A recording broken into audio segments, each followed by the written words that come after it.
नमस्कार, आकाश मराठी न्यूज मध्ये आपल्या सर्वांचं स्वागत आहे।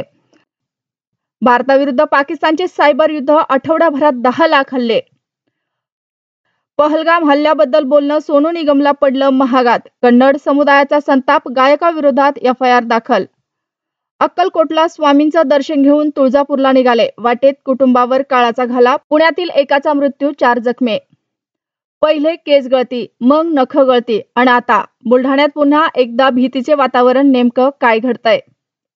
भारताने तो निर्णय घेतल्यास आम्ही लगेच हल्ला करणार, पाकिस्तानचा थैथयाट, पुन्हा पोकळ धमकी। गोव्यात श्री लईराई जत्रेदरम्यान चेंगराचेंगरी, 7 जणांचा मृत्यू, 70 जण जखमी। मंदिरात 1000 पोलीस तैनात, नेमकं काय घडलं? फिलिपाईन्ससोबत आमचा धर्म जुळलाय, झेंडे जाळले तर विरोध करू, अबू आझमींनी पुन्हा एकदा ओकली गरळ।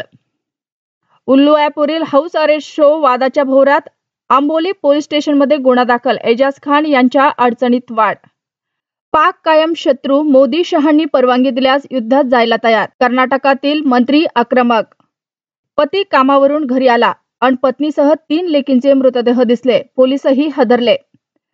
हृदयद्रावक, मुसळधार पावसामुळे उद्ध्वस्त झालं कुटुंब, 20 दिवसापूर्वी आलेल्या 4 जणांचा मृत्यू।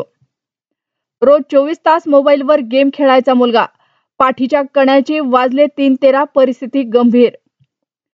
सर्जिकल स्ट्राईक कुठेही दिसला नाही, जर बॉम्ब पडला तर काँग्रेस नेत्याने मागितले पुरावे। कोयता काढला, पुण्यातील बिबेवाडीत भर रस्त्यात थरकाप उडवणारी घटना, व्हिडिओ व्हायरल। पाकिस्तानचे पीएम शहबाज शरीफ यांच्या यूट्यूब चॅनलवर भारतात बंदी, मंत्र्यांचे एक्स अकाउंटही ब्लॉक। अशाच नवनवीन बातम्या पाहण्यासाठी आमच्या आकाश मराठी या न्यूज चॅनलला सबस्क्राईब करा। बातमी आवडल्यास बातमीला लाईक आणि शेअरही करा।